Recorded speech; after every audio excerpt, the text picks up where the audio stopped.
Hey, you guys, welcome to Exquisite Conversation. I'm Pavani J, and me and King Jacob, we're going to do a show tonight, especially for you. We don't have a guest, King Jacob. So, what we're going to do is talk about some things that we think are very serious, yet not that serious, and just really important to us. So, I'm a CEO and founder of Exquisite PR firm, LLC, the host of Exquisite Conversation, and also the host of Winding Down Late Night Conversation. Comes on Sunday nights at 9 p.m. Central Standard Time and 10 p.m. Eastern Standard Time. We may have another guest come in. We got about 6 people following us right now. If you guys would like to join us, please feel free to leave a comment. Let us know that you're here. We'll send you a link. You can come in, join the conversation. We're going to do something a little bit different. So we're going to see how y'all vibe with us tonight. Let's see what's going on. We're going to do it like we do everything else. To the left of me, I have... Yours truly, King Jacob. Government is Jacob Anderson II, founder, owner, and, advising partner of Kennard Music Management, LLC, Kennard Media, the host of the Chatterbox with King Jacob, where you can catch me live every Monday at 10 p.m. Eastern Standard, and Big Mouth Media every Thursday at 10 p.m. Eastern Standard, along with me with Pavani J on, Friday nights, Exquisite Conversations, 10 p.m. Central Standard, and of course, the Winding Down podcast, where we do late night conversations and we get into the bulk of things, after people get out of church and they done put the kids to bed, late night conversation, grown people. Yeah, raw and uncut, grown people stuff. So right, raw and uncut tonight, you guys. You know what? I didn't even do what I was going to do. That's so crazy. I'm looking behind me. I'm like, dang, you can see my office, my desk, my files. That wasn't even the plan. I was going to change some things up. It's a little late for that now. Right. So just to let you guys know, like this topic is building relationships. The relationship that you build, healthy or unhealthy. Healthy, unhealthy, toxic, or so just want to talk about the way we build them. Is it loyalty in the relationship? Is it honesty? And how much value does your integrity hold when you're building these relationships? And do people know what integrity means? That's important. What is integrity? What is integrity? What does that mean? What does it mean to you? Do we use the word integrity just because we heard it before? They like that's your integrity. Or I don't really think. I think people use loyalty looser with loose lips more than they. People don't really say, well, let's get philosophical about integrity. So people say stuff about loyalty, honesty. They tell you don't insult their intelligence. But when you hear a person use that word, I stand on top of my integrity, that means a lot. Okay, well let's go turn out loud on them and let's Google it and find out what's really going on. Okay, I mean, Hey Trent, we hope you tuning in tonight. We hope you tuning in. We hope you chilling. If you are, feel free. Let us know you here. We'll let you come in, kick it with us, vibe with us. I don't know if feel like doing that, but tonight, y'all, it's a freebie. I'm letting y'all know now. Click the button, say what's up. You guys will be in on Exquisite Conversation. The word integrity. We're gonna find out what a couple of these words mean, not what we think. We're gonna get real philosophical, as they say, intellectual. So the word integrity.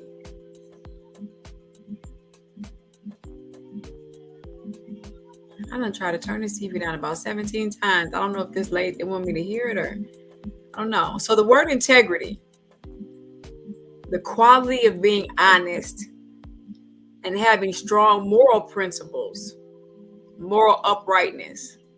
Similar Mm-hmm. word to integrity is honesty and uprightness.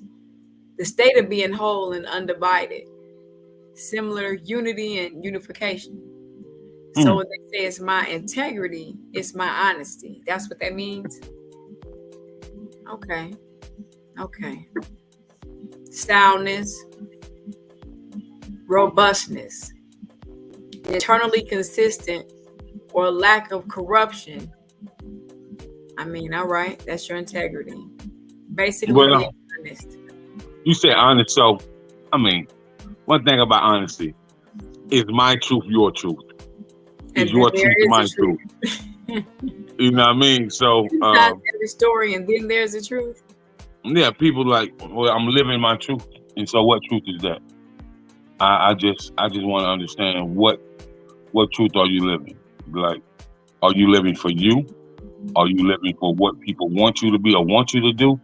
Are you solely did some soul searching to change the narrative on the way you used to think, and now you think with a clear mind that's full of peace, full of joy, you know, full of motivation, you know.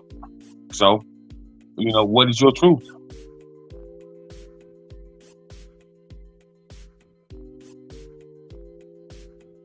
But it's Not what is the truth. What is your truth? truth. Right.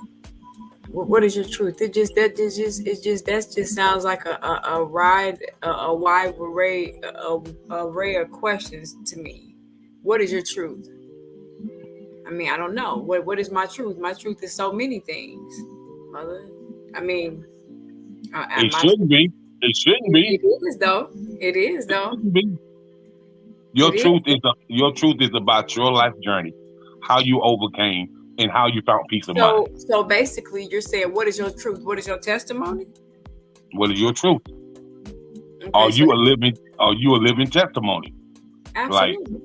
like how you overcame and what it took you to overcome, and how do you stand on top of what you overcame? So what is your truth? So it's a like I said, it's a variety of things. It's steps. It's a story that you're gonna tell. And loyalty. What does it mean to have loyalty, or is it just being loyal? Loyalty and alliance means faithfulness, owned by duty or by pledge or by promise. So the dictionary can't dictate what loyalty is in life. No way. Those are words. Loyalty is action.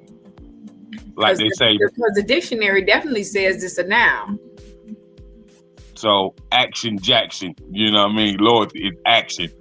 So, I think a lot of times when we like, okay, let's look it up. No, let me look you up and see what the loyalty is. And it's funny because it says loyalty is used of a very personal or powerful kind of faithfulness. I felt great loyalty to my teammates. Alliance is used of a duty to something other than a person, especially to a government or idea. So, I mean, I guess, what is the true meaning of loyalty? It's a commitment or obligation. Loyalty, I'm loyal to you. Which I believe you would. I mean, the dictionary says that it's a noun, but loyalty is an action word. I'm going with you. That's a verb, adverb. I'm going with you on that because you had to show loyalty. Loyalty is something that's shown. It is proof positive, unwavering, not shaken. When I know when I'm loyal to someone, I'm very loyalty. With loyalty comes protection, I think. Protection from whom? Are you protecting your peace? Are you protecting your truth? Are you protecting yourself? Are you protecting your spirit? Like, which I Which mean, if you loyal to someone else. Everybody should be loyal to themselves. But I'm saying if no, I'm loyal to you, then if I'm loyal to you, then I think that with loyalty comes protection. I'm gonna be overprotective with you. I'm gonna be. so do you think that everybody is loyal to themselves? I said they should be. No, everybody's not loyal to themselves. They should be, but they're not.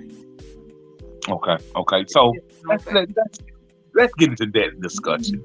You know, Let's talk about it. why would a person not be loyal to themselves? Do they not trust themselves? Do they not think highly of themselves? We got to get you guys to tune in because he asking me all the wrong questions.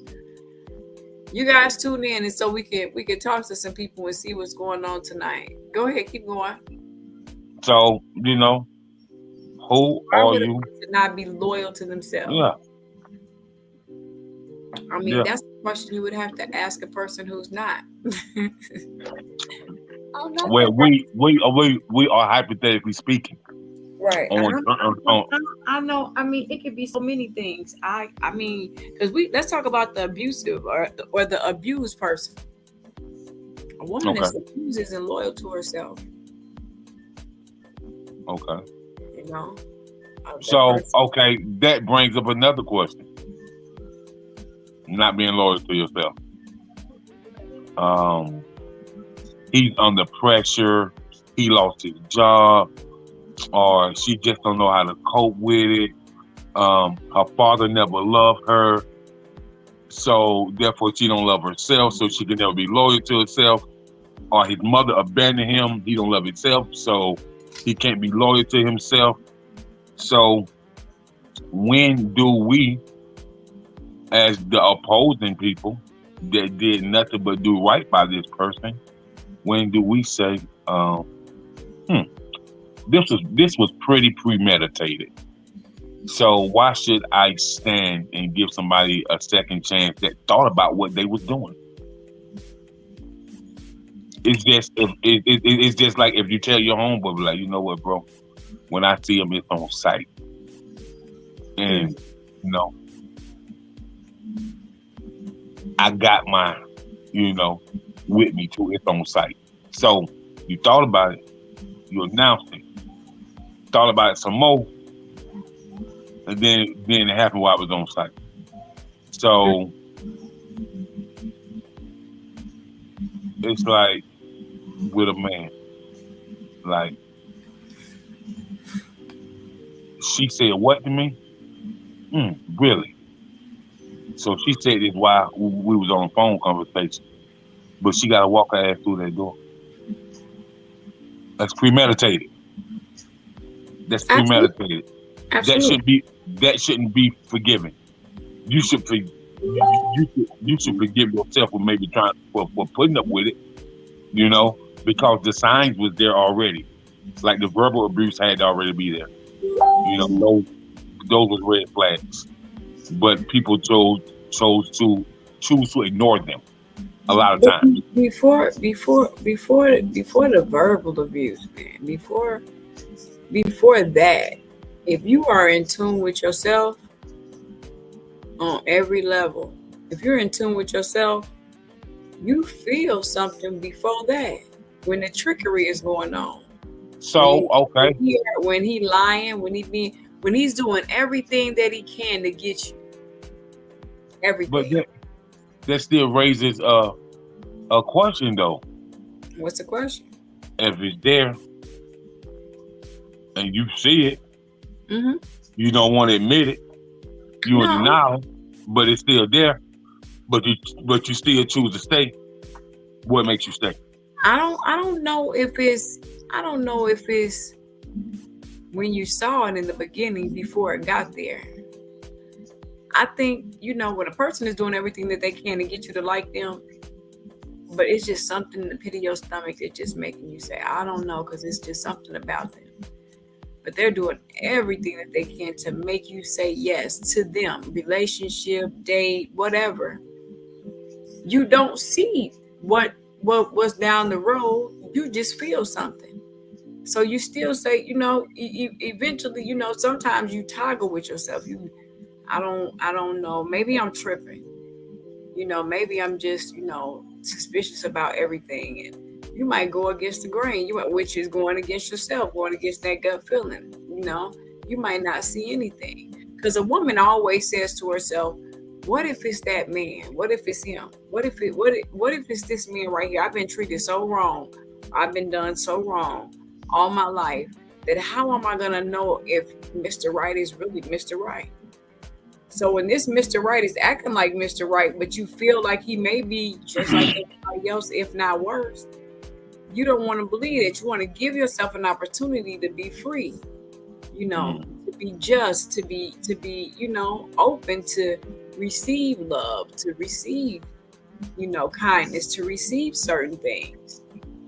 7 months down the line, 8 months down the line, he does something that's just, you know what I'm saying, outlandish. You can't be mad at nobody but yourself at that point if you continue on with the relationship. Because you knew in the beginning when you felt like, But at what point? Are we talking about 6 months, a year? We talking about 5 years, 10 years? At what point? Because I've heard some horrific stories. Right. It depends on you as a human being. What can you tolerate? What do you do? Everybody's different. Some people, like, I gotta bounce, regardless of if he has money, if he doesn't have money, whatever. Some people put in a situation where he might have what they need, and they figure in their mind, look, I'll tolerate whatever I gotta tolerate, but I'm gonna break him. It might be whatever it is, however long that person. Some people just don't have the oomph, and they're afraid. They have children. It's so many different things. But what about the abused man? It's some abused men out here too. Of course. It's some abused men out here too. But you know what about the abused man? And just let the record show. I'm gonna say this about the abused man. So you called the popo, and you was like, "This woman is abusing me." Well, excuse me, sir. Come again? Mm-hmm. This woman is abusing me. What is she doing? So you tell the police what she's doing on a consistent basis, and they never take you serious because you're the male. Where y'all live at? Nicole, you gotta understand. We're not talking about teeny weeny men. We're talking about real men. No. Where I live at, Nicole, I'm in the Chicagoland area. If he calls the police on you and you have a mark on you or anything, he taking her to jail. It's just what it is. I don't give a damn if he's 6'5". I just find a hard time believing that. I really do. It is what it is. I have a hard time in America. I have a hard time believing that. In Illinois, that's a part of America. So I have a hard time believing that. Well, you gotta have a hard time believing that, because where I live at, it's happening. They're taking your ass to jail if you put your hands on him. Period. They taking your ass to jail. You can be 2'5" and he can be 6'9". If he tells them that you put your hands on him and you have a mark on you, they taking your ass to jail. if you don't got no priors, I don't believe they take you to jail. They taking you to jail if the man say you hit him. They taking you to jail. I promise you. They promise you. Maybe not down south. Maybe they rolling like that. Maybe they getting away with murder. Busting them upside his head with skillets. I don't know. But up here, put your hands on him. Your ass going to jail just like he would if he put his hands on you. So you might as well just take a walk, do whatever the same way he would, because you're going to jail. So it hasn't been that way forever. Well, maybe it hasn't. I don't think it has, because people always say what you say, but I know for a fact, known fact, they taking your ass to jail. And people say what I'm saying for a reason. They only say what they have seen. Right, I know. I've seen it. That's it. They take your ass. You know what I mean? Well, you would be one in a million that say that. I promise you that. No, I'm pretty sure me and whoever else that's seen it can say that. If you're a Not woman, well. if a man Well, calls maybe. the police on a woman in the state of Illinois, he has the same rights that she has. Shit. They taking your ass to jail. Fine. Fine. I don't know where y'all been, but today, It 2022, ain't about where you been. It ain't about where you been. It's still today. That may happen every now and when. Not even then. Every now and when. You know what I mean? If that man calls the police on you right now, if a man calls the police on a woman, this ruckus in the house, it looked like the house tore up, whatever, he called the police on her and say that she's been hitting me, she scratched me right here, they're locking her ass up. Okay. They're locking her up. I mean, it's just a known fact. I don't know. Okay. I don't know what else to say. I don't know, I've also seen it to where, they may not, they both go to jail. But I've never seen not one person, one or the other, go to jail. Somebody going.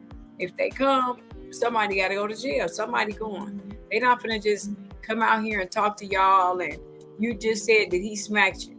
You got a red mark on your face. Okay, sir, put your hands behind your back. Okay, so Pavani J. Yeah. Okay. They're going to jail. But yet they still let him return to that address. I don't think that that's how that works. I think that there's like a 72 hour thing where they can't be around each other or something like that. 72 hours? That's crazy. It shouldn't be a period, man. Like, right, that's common sense. But if they're residing in the same home, I think it's like 72 hours something that they can't be around each other. But outside of that, there should be a restraining order that takes place. There should be some things that fall in place.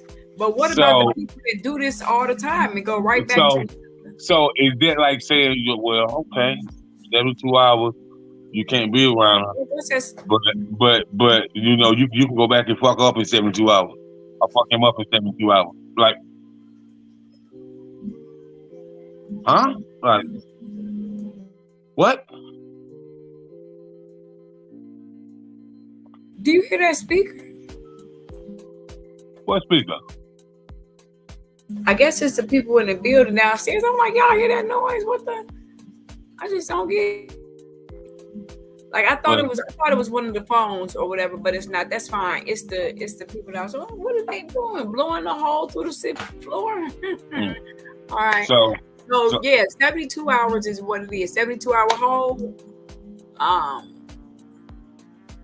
Lord. Yeah, basically to go back and kill each other. Man, Lord Jesus. Like, why, man? That's 72 hours. So, what can we do with 72 hours? Oh, I'll see you then. No worries. I'll get you then. Like, of what? Like somebody just went upside somebody's head and somebody got stitches now, but they can return to the same address in 72 hours. You live there. You reside there. All of your stuff is there. Yeah, okay. Well, I don't think in a situation like that, I don't think if it's not alcohol or if it's not in drug induced, I don't know if 72 hours is enough time to I guess they're giving you a warm down time. Time to think, time to gather your thoughts, where you want to go, can you get your stuff? I think it's a lot that takes part in this. That's what domestic. It's a lot in that, I can tell the world this. Listen, man, you put your hands on me, you ain't got to worry about me being that with. I'm out. I ain't no, I'm sorry, baby. I ain't no, I was just upset. Okay, be upset about your funky ass self, your damn self. I'm out of here. Because that's something that I have never done. I will never do. I don't ever put my hands on women. I ain't never did it. You ain't And got to. Well, for what? I'm just saying, I never Right. did it. For the brothers out there who have never hit a woman in their life, not pushed her, not shoved her, not hit her, not poked your finger in her face, not talked disrespectful to her, not any of those things, nothing but been a gentleman, I commend you, brother, for being a gentleman. Whether you are African American, white, Chinese, Indonesian, it doesn't make a difference. I commend you, brother, for being a hell of a man. You ain't raised your voice to a woman. You ain't did none of those things. And very well, too, to the sisters who have, never reached out and touched nobody up. None of those things. Okay, great. Kudos to you. But women don't reach out and touch you. Women stab your ass and shoot your ass. Like, we'll talk. Yeah. Well, women I see men. Shoot you. That's what you said. I tell men this all the time. Man, don't do that, bro. Don't do that. Hey, listen, bro. Like, if you feel like you gotta do that, you get in your car and leave and stay farther away, bro. Stay farther away you can, cause when you push her to that point, all right, okay, play with her if you want to, but all right, play with her. And that's the thing. Is he antagonizing her? Is he pushing her? Is he starting something? Is he trying to make her knock his head off? Is he in her face, or is he just talking and just bothering her? Is he cheating on her? Like, what's going on in the house that she done hauled off and just whammy bammy his ass? Like, what did he do? Women just don't. You gotta be an aggressive woman to just walk around and punch on your man. Now, don't get me wrong. I done seen some real crazy stuff on Facebook where a girl just be attacking this guy. He trying to chill and listen to music. She snatching his face and just acting a fool. I'm like, she gotta have a mental disability or something. I've seen some real crazy stuff, but just like real regular people might have had a drink. Somebody might have had a drink too much, and then their feelings, something like that going. You gotta really be. There's gotta be some anger there way prior to, people going to blows. Like it just. Ain't nobody, it just gotta be. It's gotta been broke up time before then. For money, I just think for money to let somebody to allow somebody to get into your space that close and let you lose your cool to you want to really cause them bodily harm. I just really think that, man. Like you said, cause a person knows what pushes their buttons and how quick it can escalate. So if you're the type of person that's in tune with yourself and in tune with your temperament, then you know how to relieve yourself from the situation, not let it get to a level where it's a point of no return.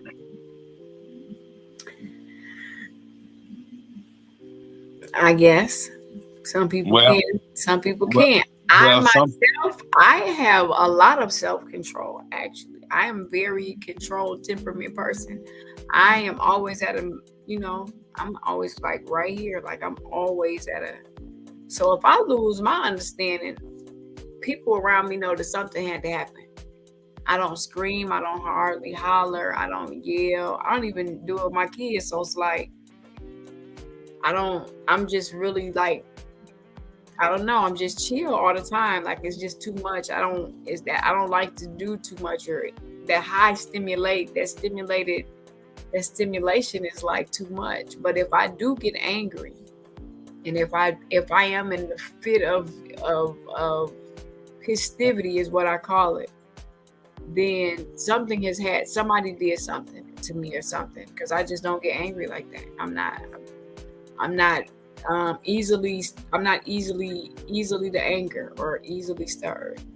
So when you're around people like that, you want to get to the source of what the problem is, what's going on, because we know that she doesn't do this.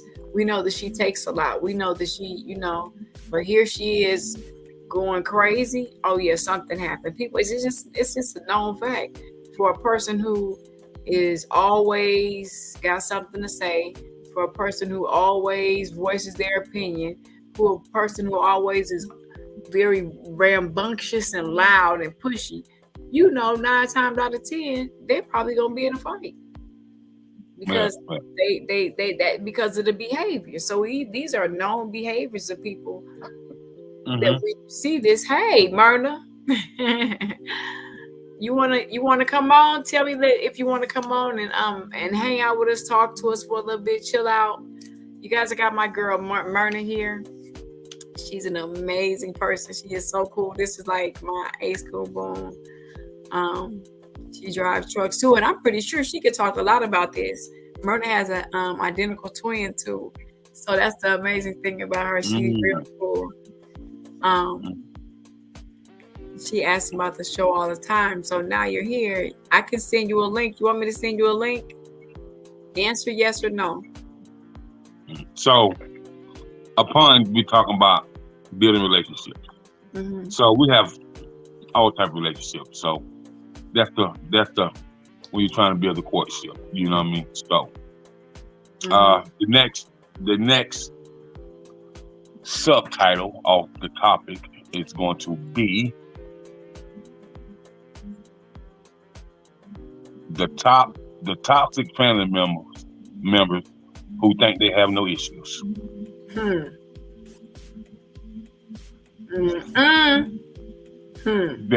you go, that mess. There you go.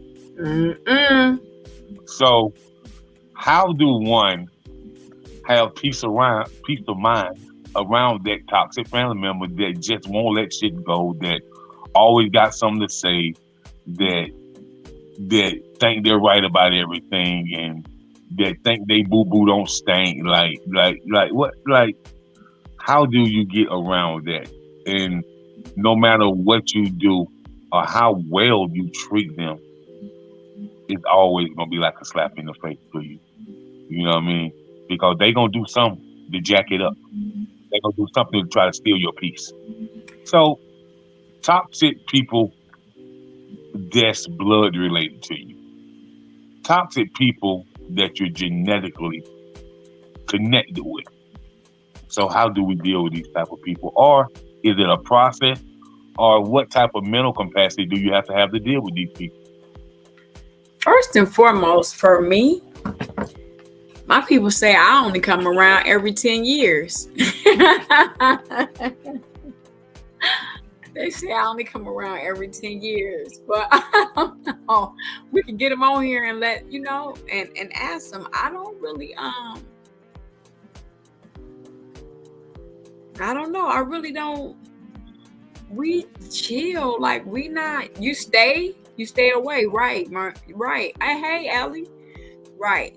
That's someone else, Ellie. Hey, Ashley, you guys. Ashley's in the building tonight. That's the other part of Exquisite PR firm, LLC.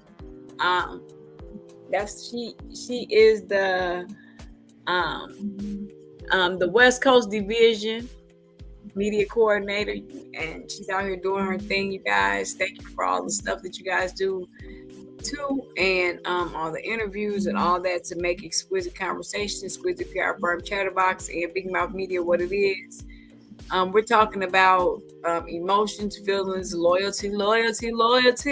We talking about all of that tonight.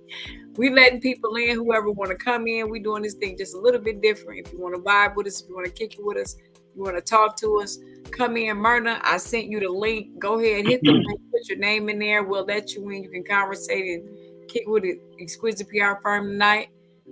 Chatterbox, and you'll also be able to kick with Ashley Marie PR agency and modeling firm. She has her thing going on, so you'll be able to talk about relationships, emotions, family, and what we do about it. Again, if you want to hang out with us, follow us.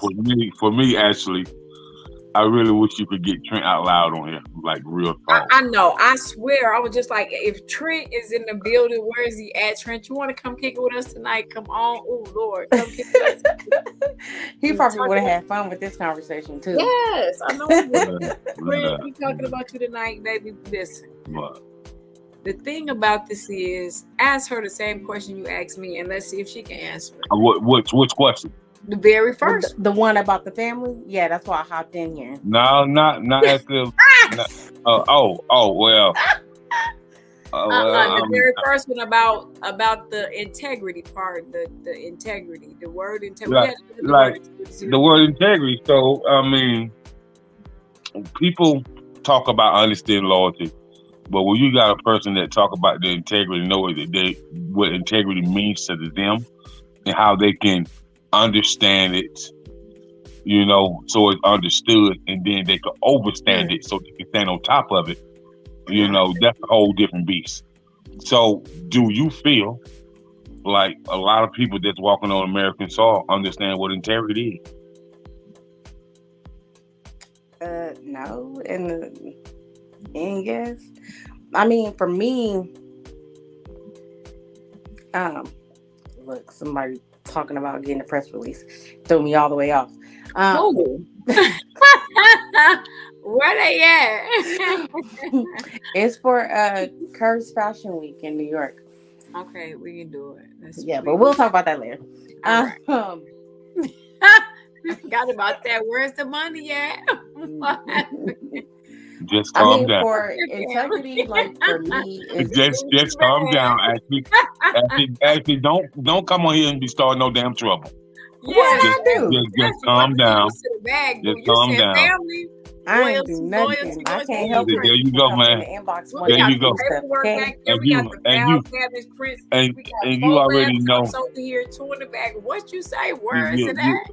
You already know, man. So the toxicity of the family member that's genetically connected to you, no matter what, and how do you protect your peace from that person or those people or a group of cousins that may get together that always got some shit to say? Blase, blase, blase, blase. All that auntie, I mean, just because her kids always in some bullshit and you and your siblings are not in bullshit, your mama think her kids better than everybody's kids. Man, mama, can you get your fucking sister? Can you get her right now? Because she doing too much. You know what I mean? Like, get her. Just get her. Yeah, I mean, there's so many stories. I agree with Elle too. Like, she said, like, your family will be the first ones to wish hell on you. Yeah, sometimes that is true. Like you said, I'll stay away. Like me, I'm kind of like I'm not gonna say I call myself the black sheep, but I move different, and that just is what it is. Like, I don't have time for drama. I don't want to be around your drama because a lot of family members will come to me and be like, "We need you to mediate." I'm not trying to mediate. That's between y'all. Y'all handle it. I want my peace, and that's just how I be. So sometimes I just be on my own with me and my kids, and that's just how it is. And if that's how it gotta be, that's how it gotta be. And mediate? What? Nothing extra. What? And mediate? Man, it's like this. I got choice with, man, that's y'all shit. Keep that shit over there. Like, I don't want none of that. My point exactly. Why I need to mediate. You know what I mean? Especially when it has something to do with before I was even born. Ellie, I think we all are the black sheep. I'm the black sheep too. So, Elle, would you like to join though? You know what I'm saying? Like, that's listen. I hear a lot of people talk about that. I am the black sheep, and them facts. That's facts. I'm not even making that up. But see, I hear the person say that all the time, but a lot of times I don't hear any of the family members say that. So what is that about? Are you really that black sheep, or you just feel that way? Like I said, I move different. So do you feel good? What do you mean? Like I need to have my peace. You treat it like that. That's what the definition of black sheep: prodigal son, prodigal child, prodigal daughter, black sheep. That's what that is. Well, you don't have to. The prodigal child is a child that's treated different by the family. I'm the only one who isn't married. In some cases, that's true, but in every case, it's not true. That what? The prodigal child is treated different? No, they listen. Sometimes, like, okay, me, I'm gonna take me for instance. Like, my sister is the only girl my daddy had. Like, so we as men know that we would never, ever get the royal treatment like her. She the baby, ain't she the only girl? Like, ain't he? I want to how you ask gonna her argue with that? You this can't. question. Well, being in my family where there's all girls, and I'm probably the one that Caleb, had to do things the most. Like they would always tell me, "You're like your father's son." how do you So stay away not that from I'm a boy a or family anything member that's like always that, causing but drama? I did everything in my power. He did everything in his power to pour into me. So I don't think, for when I don't mean I'm the black sheep with my father, but I am the black sheep of the family. Mm-hmm. Not with my father, though. I wasn't. My father, I was the apple of his eye. He said it all the time. But with other people, I was a black sheep of the family. Yeah, definitely. So I mean, it could be different people in the family feel different ways. Your mom may think you're awesome. Your father may really love you, but your sisters and brothers treat you like crap. Okay. Auntie said, "Don't get her to talking." Yeah, why don't we get her on the line and see what happens? She done walked out the room, and she was like, "I got hold on." I said, "Don't get me to talking," and she done walked out. I would have So, loved to hear what she had to say. so I'm just curious to know about how is this toxic family thing in different households, how it is in the black culture, how it is in the white culture, how it is in the African culture, the Puerto Rican culture, the Vietnamese culture. Like what is it? What do other people consider? The black sheep. Because I'm gonna tell you quick, man. If a white person cut their child off, they cut off for life. Trust fund going, all that shit. Ain't no coming back. I think that the same goes for black people. I've been hearing a lot of African American people say that. Nah. Well, where I come from, I've heard, people with people who feel like they got money, kids who got mother, stuff like that. I've heard them say that to me, like, well, he ain't getting none of my insurance. I took his ass off my list. I've heard that a few times. I've heard that too, a lot. But I have a question. Yeah. Mm-hmm.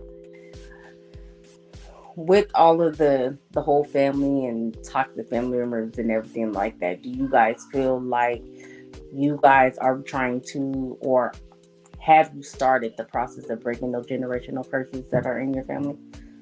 Well, I can say this, as far as in my immediate family, it's not. But I can say cousins and homies and stuff like that.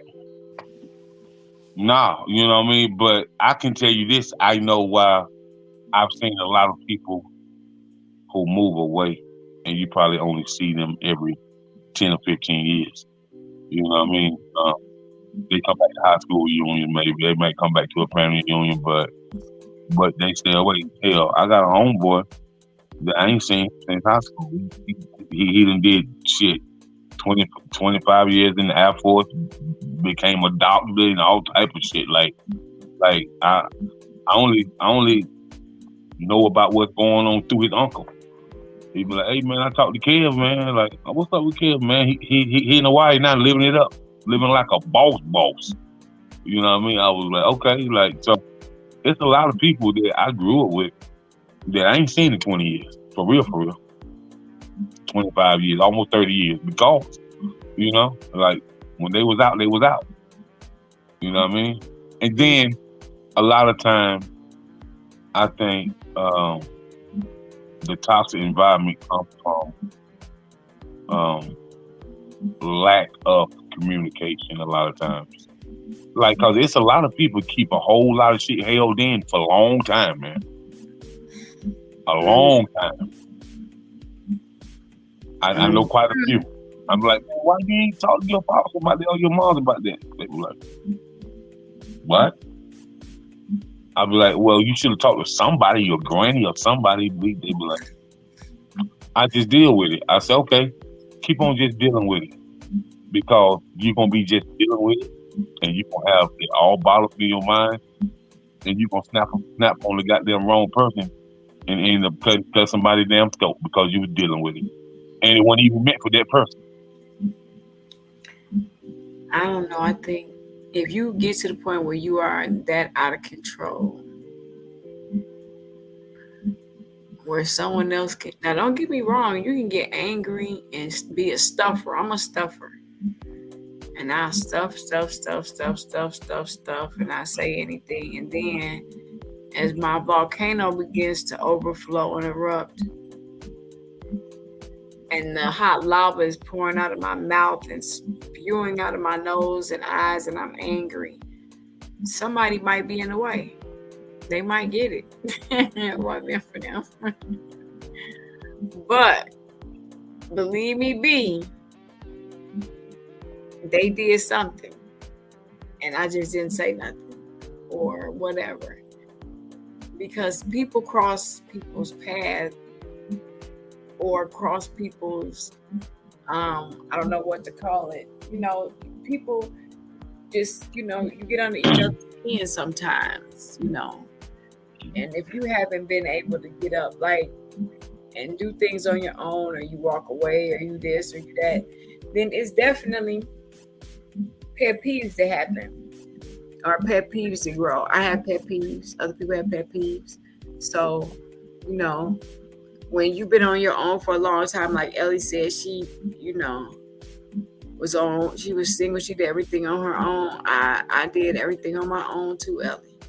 Well, speaking of Ellie, parents, but you know, speaking of Ellie, you know, I just want to piggyback off something she said. That well, her mama didn't raise her, her grandmother raised her, and then she said everyone else had their mothers in the home with them. This is what I'm gonna say about grandmama, and listen to me really, really good. Like a lot of times, a lot of people who I see that was raised with their grandmama, these people be that deep. But their brothers and sisters that was raised with their mama, it's like they got all the problems in the world. Like real talk. Like real talk. You know what I mean? So when it comes to being raised with granny or nanny or whatever you call her, you know, grandma, whatever you call her, you know, a lot of times, man, them grandmothers put them jewels in them children. They drop them jewels in a lot of times when mama was doing this and that and the third. Like your siblings didn't get what you got what you got because they came to visit grandmama, but you was in the home with grandma. It's a whole different ballgame. You know what I mean? And so I can say a lot of my friends that was raised by their grandma, like they are doing way better than their brother and their sister that wasn't raised in the home with grandma. And that can happen. That can happen.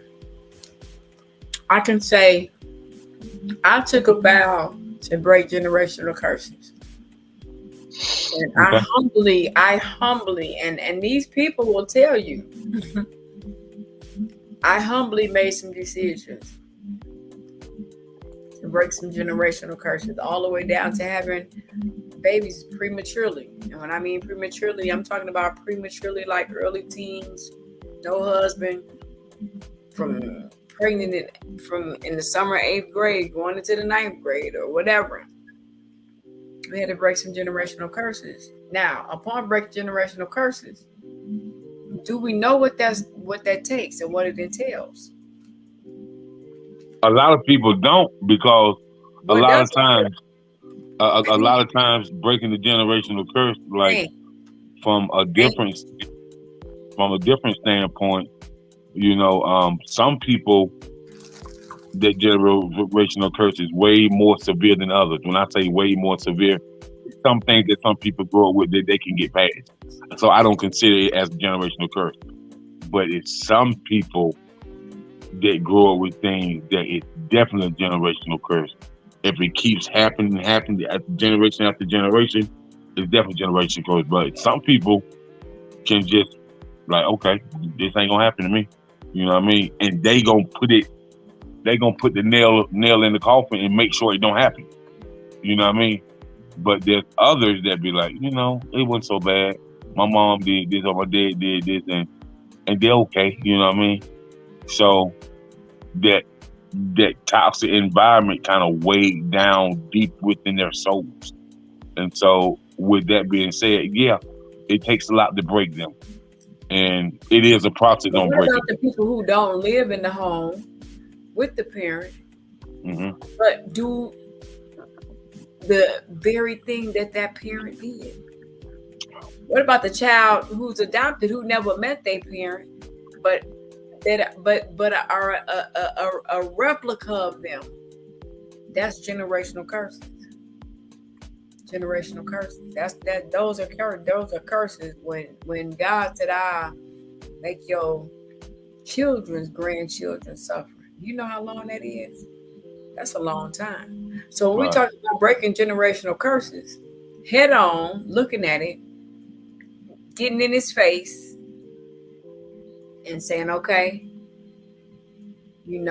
I decree and declare some things over my life." When you get to doing that, when you get to rebuking some things in the mighty name of Jesus, or whoever you okay, let's talk about that for a minute. When you get to rebuking some things in the mighty name of Jesus. Okay, let's if you can cross your legs and sit back on the back of the church pew with me just for a minute. I'm gonna take you there. Okay, so that's what you're talking about. So when it comes to that, let's talk about the young generation who have no belief and don't understand why they should believe and how they should believe. Okay. So listen, we just gotta face it. You said they don't have no beliefs, so we gotta take one thing at a time. They don't have no beliefs because they don't want to, or because they've never been introduced to what to believe in. That's a difference. Both. It works both ways. A lot of times they don't want to, and a lot of times they've never been introduced. Okay, but if you've never been introduced to it and you don't know, but if you've been introduced to it and you choose not to, that's a difference in why you ain't doing it. Because see, if you've never been introduced to it and you don't know, then that's just ignorant. But if you've been introduced to it and you choose not to, that's a choice. That don't make you ignorant. Because that same person who hasn't been introduced to it could be introduced to it and make a decision to go that way.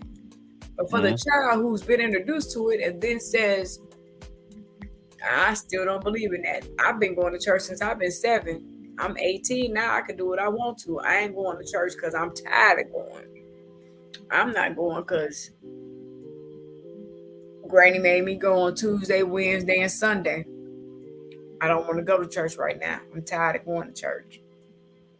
Or I don't believe because the Bible was handed down so many times. I just noted somebody else had to add something in there. Like, it can't be right. Like, I mean, you'll hear all kinds of stuff. But it's not because somebody didn't try to implement that wisdom in them. It's because they made it. So how about that somebody that try to implement the wisdom in them?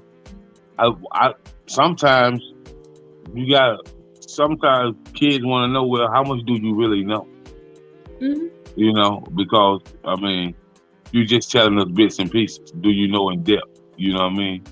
Like, why should we trust what you say and what you're trying to teach us? Oh, if we ask you a direct question, you have no answer for us.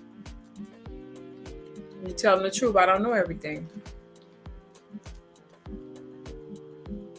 What else can you tell them? Are you gonna lie? Then they'll pick you as I really disagree with this, L, because there is no one in the home raising these kids anymore. I can't say that. I know plenty of people in the home raising these kids. Why can't you say that? Because I know plenty of people that raise their kids. I know people who change. I know plenty of people who raise their kids. She said that because there's no one in the home raising these kids anymore. I can't agree with that. But it is happening though. But to say no one, I can't agree with that. I mean, it's not saying that she's probably not saying everyone, but there is some kids that are basically the parents ain't in there. Okay. And I mean, a lot of it has to do with the times that we're in. Yeah, she it has to do with what? at the club on Monday, Tuesday, Wednesday, Thursday, Friday, Saturday, and Sunday. The time that we're in right now.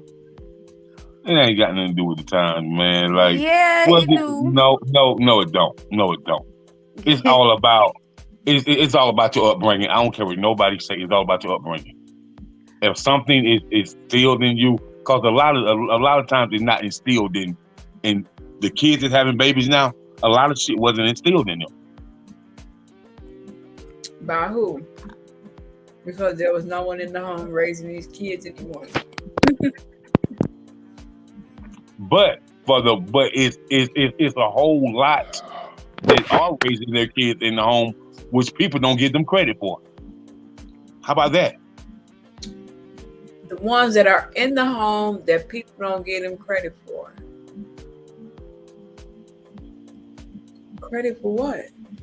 I don't understand that. You don't understand what? What don't you understand? Why do you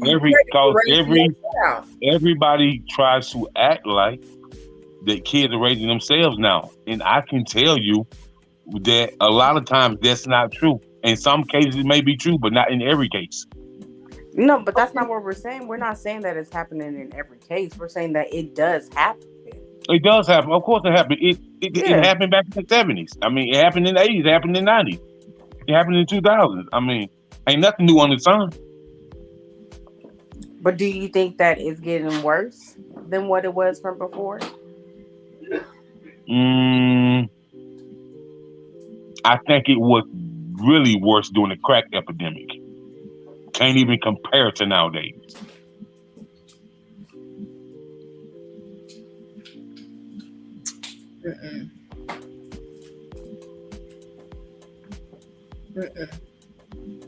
On what? The blues was out.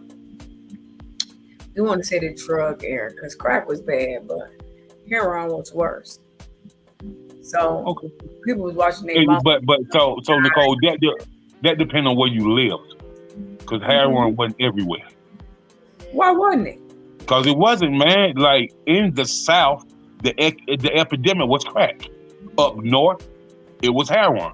Up north, it was crack and heroin. Up north, it was heroin. Up north, it was crack. Up north, it was any type of drug that they could do to have them inebriated. I don't know about down south or over there. Yeah, of course you don't know about down south. I know that they would go south to get it. Y'all closer. They were closer to Colombia and Mexico than we are. It got to come to get here. Okay, that's fine too. But heroin was an up north thing. It was not a down south thing. Well, whichever it was, whether it was up north or down south, somebody being vacant from the home, or I can tell you this. So you know a lot of people that raise their children and their children still are just dysfunctional. Okay. No, I'm asking that question. So you said I know a lot of people who raise their kids and they can. So you know a lot of people who raise their children and their children are still dysfunctional. And I know a lot of people that raise their kids and their kids definitely make some of themselves. Definitely did what's right. That's what I'm saying. So give us a ratio. Give us a ratio on what you've seen. Give us a ratio on you've seen people raise their kids and they become something, and you've seen people not raise their kids and become something. About 60-40. It's about 60-40. It's about 60-40. 60-40 on what? 60 on them becoming 60 on the good, 40 on the bad. Okay, what about the 60? So the bad is where you're going to consider no one being in the home, or you're going to consider them being raised by their grandparents? I'm going to consider the father not being in the home, and it makes a difference. It makes a difference if a father's not in the home. I agree with that. But there could be a stepfather that's good, though. What do you think about that? Stepfather could never. Well, no, Nicole. I'm talking about period. No man in the home, period. We're not gonna be bringing a stepfather. I'm talking about no man in the home, period. Okay. Of course, a stepfather can take a child in as his own and do a great, awesome job. I've seen it happen a lot of times. But at the same time, I also have seen the breakdown and the turbulent situations when that man is not in the home. I ain't gonna say it does. It always happens, but it happens a lot. Because I also seen a lot of single mothers raise their kids to the fullest, and these kids be phenomenal.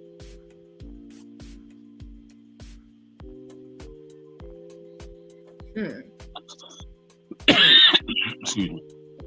So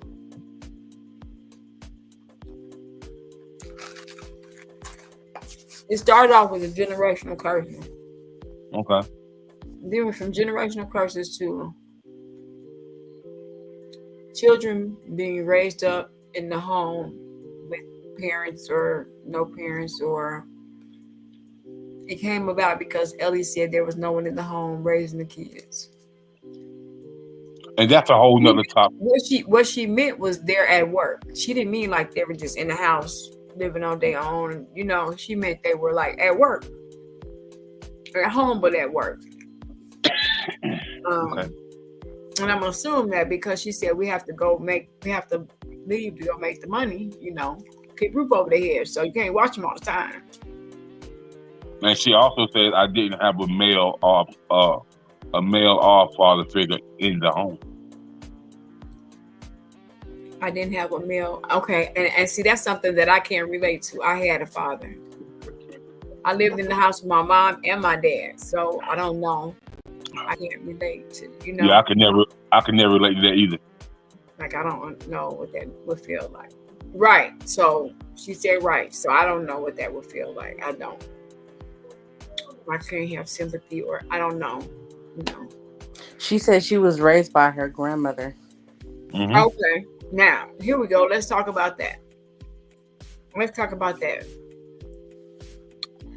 How did that make you feel, or how did that make you overcome things? Because I know that you're somebody. So how did that make you take the next transition to grab a hold of life and the world by its tail and do what it had to do? So, but, you know, AO says that they had 2 or 3 jobs to provide. So, you know, I kind of want to know what it was like over there where she's from in Guam compared to the U.S. You know, because I know it's different. So, you know, it's just like my homeboy say, and he tell me, yeah, man, my granny had 2, 3 jobs in Kingston, Jamaica, but it's not the 2 or 3 jobs that you have in the U.S. It's different. I don't understand that. It's different, okay. Like the money that they make. Yeah, of course, Nicole. Like, what else would be different about it? Of course, it's different because money. They like the dollar over here, and and if they take that dollar to Jamaica, it's worth way more. Right, we know that, but I'm saying if you working 2 or 3 jobs, and the dollar amount that's over there is different than the dollar amount over here, they're still not gonna. The price of living has to match that dollar amount over there because it's a democracy. So with it being a democracy, she working 2 or 3 jobs. Is she working 2 or 3 jobs? You got to sleep. You can't work 2 or 3 jobs. You can't work no 24 hours a day, 5 days a week. It's not gonna happen. What you got? 2 full times and a part time? Nah, I've done that before. I've done that. Of course you have. To provide for my children, to pay for college. I've done that before. So but the dollar amount over here is different than the dollar amount over there. So when the dollar amount over there and they're doing that, so that's what I'm saying. How is it different? What's different about it? Stressed, strenuous, tired, exhausted. What's different? The money is different. Okay. The money is different. But at the beginning of the day, at the end of the day, what part of when they working 2 jobs, 3 jobs, what is it allotting them? Just the roof? Is it just like barely making the food? What? Barely making ends meet, man. Like you got you got you got a 2-bedroom house and you got 14 people in there. Or you got 10 people in there. I'm still not getting it. You have 14 Okay. people. Yeah, they do that over here in the United States. They had 2 to 3 jobs just to provide for you, Ellie. They had 2 or 3 jobs just to provide for you alone. Or were you with your siblings, or?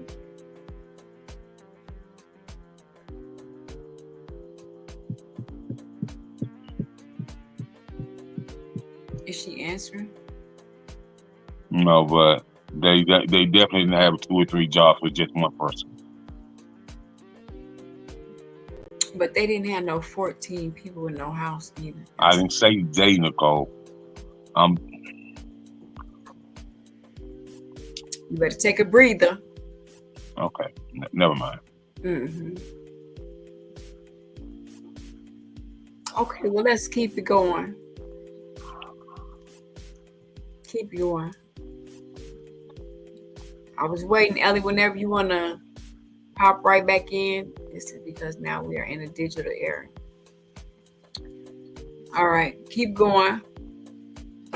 So what the topic, what the moral of the story is well, I don't know how we got off the subject. Like I said, it's supposed to be in regards to loyalty and integrity. But we got on the subject of children. No one is in the house raising the children. That's how we got off this subject, Nicole. Right. No one in the house raising their children. That's what she said. And that's how we have the brokenness and generational curses. And how do we begin to break the generational curses? And that's what it was. And what was it going to take to break the generational curses? And what have you ever broke a generational curse? Or do you ever think you thought you broke a generational curse in the family or what have you? I know, and I know that I have.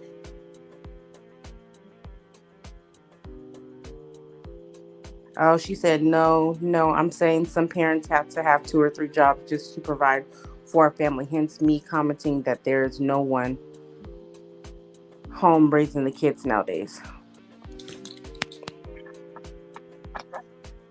Yeah, basically saying that's where they're at work, providing for the family. So let's go back to this generational curse thing and how people break it and who can say that they broke one or at least attempted to, because I know that I have. And I know that what the things that I went through to break generational. So does every parent have to break a generational curse or no? I think that there's always something in a family that has trickled down, whether it's really, really big or maybe something small or of secret that, that needs to be adjusted if it's acknowledged in that next generation. Yeah. Or it'll creep out in some type of way, throughout the next generation. But yeah, nobody's perfect. So it's always something. Whether the father worked too hard and, he didn't really get to spend time with the kids, but he didn't feel like he worked hard. He just, provided for his family. Kids didn't see him that much. But so that's a curse? She was at home and she did that's everything. A curse? Huh? That's a curse? No, it's not a curse. But there would have to be a balance though, right? Yeah, but I don't consider that any part of a generational curse. That's not a curse, but we're talking about balance in the home from mother, father, children, and generational curses. You asked me, do I think that every family had? So you don't think your family had generational curses? No. You don't think your family had generational curses? No. Why not? Because I don't. Okay, but would you think to ask someone else and say maybe what kind of curse that they have to break? Why would you think that your family don't have generational curses? Because I don't think we do. I think So that I think my father might have worked too hard in his life, but I don't think that's a curse. that's not a curse, but he still provided for the family. He probably said he didn't. If he could change anything, he would spend more time with his family. That's what a lot of people say who work really hard. Uh huh. But to say that they don't, there's no generational curses to be broken in the family. I think I mean, even if it's something really, really small that people don't want to talk about, don't want to know. Maybe something small I can't think of, but I just mean, off the top, it could be when anything. It could when be I anything. had generational curses, boy, some of the stuff I done heard is unbelievable. For real, Well, for real. again, generational curses can be really, really big, or it could be something that's small that Nobody's family is perfect. You nobody's know, we all have every family got some type of toxic environment. You know, and you have some people in the family that choose to be like, "Hi, how you doing? Good to see you," and they keep it moving because they don't want to entertain anything. And so that's how they stay away from that type of toxin and that type of thing that can cause a generational curse.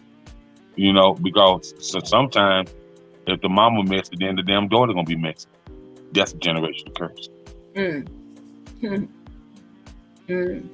That's a generational curse. If the mama messy, then the daughter gonna be messy. That's a generational curse to you. I mean, it happens like that. Like if a person comes from a toxic environment and and and toxic is all they know, then 9 times out of 10 they may become toxic as well. But they Toxic. learned it from somewhere. Right. So if that child wasn't in that home and was in a whole other home, whole other environment, adopted, whatever, never met the parent at all, never knew that they were adopted. And these people in this home were just peaceful, loving people. But this child that they have adopted within months, days, fresh out of the womb, is toxic, messy, always starting something. That's a curse. Generational curse that they got from their parent, that their biological parent, that they have no idea about. They don't even know Okay. that they adopted. Okay. That's what I'm talking about. That's a real generational curse. Yeah, it is. People do stuff like that. Messy, alcoholism, drugs, whatever. People go out here, you adopt you a child, and you rear a child up in a way that you want them to go. The Bible says you rear a child up in the way that you want them to go, even if they stray. Yet they'll return back to what you taught them. Okay, so you have a child, you adopt a child, this child is fresh out of the womb, you love it, you nurture it, you do all these things to it. And as this child gets older, they start doing things that you don't understand why they're doing these things, regardless of what you showed them. It's embedded in them, a generational curse.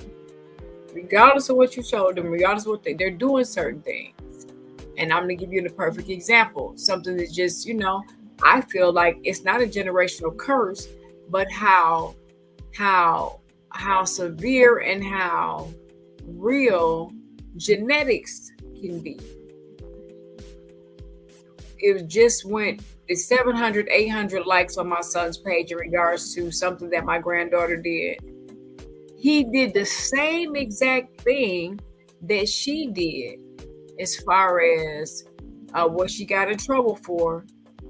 But it was 750 something likes. 750 something likes and maybe, I think it was 103 shares. Something bad that she did. But at the same age, he was 1 year older than her, maybe. He did the same exact thing that she did, the same exact thing. So is that genetics, or where'd she get that from? It's got to be genetic because she didn't No, know she didn't know he ever did that. absolutely. Absolutely. She had no idea he ever did that. So I'm saying how real it is, as from being a grandparent, from me being a mother that's not 90, 80, 70, for me being 44-year-old mother/grandmother, and I'm watching it. I'm paying attention. I'm looking at my family, watching these things happen. How would she even know to do that? How would she know? At the same age as her father, same age. He was just a year older than her. That's genetics. I mean, it was just too much of a coincidence, like too much. So that means, like I told him, now that you see this, everything that you think in your mind that you possibly could think, everything has to be reversed. However you gonna raise her now, right? Because now she thinks just like you did, exactly like you. She gonna make the same mistake. So now you start reversing everything. You start turning everything around. You're gonna have to. Because now you know exactly what you know, every move she finna make before she make it. She don't know that though. She gonna lie. She gonna do all this stuff, and you are exactly a replica. She's a replica. You just a girl. Generation. So, and if I'm mistaken, I think I probably tried it when I was the same age before I had him. I'm just saying, the thought pattern of an individual, the DNA of an individual. I'm just being real. I believe I did it before. I think I did it. If I'm not mistaken, now that I'm saying it, I think I remember. And I got an A. I think I changed it to a B because I didn't want to be on the high honor roll. And I didn't like when they called my name because my last name was Jordan. And I used to go sit on the toilet and stand on the toilet with my feet because when they said my name, it would make me cringe. So I turned an A into a B, I think. That was dumb, but I did it. That was dumb. But yeah. Yeah, we're almost out of time though, Nicole. We're about 15 minutes over. Definitely 15 minutes over. So you guys, we had a Russell Bustle conversation. And I don't know what else to say. You guys sign up to be on Exquisite PR Firm. I mean, not Exquisite PR Firm, but Exquisite Conversation. And on Winding Down Late Night Conversation on Sunday nights. What happened to Ashley? She has disappeared. We love y'all. Talk to you guys tomorrow. Or talk to you guys later. Or say peace something. and blessings. See you later. All right.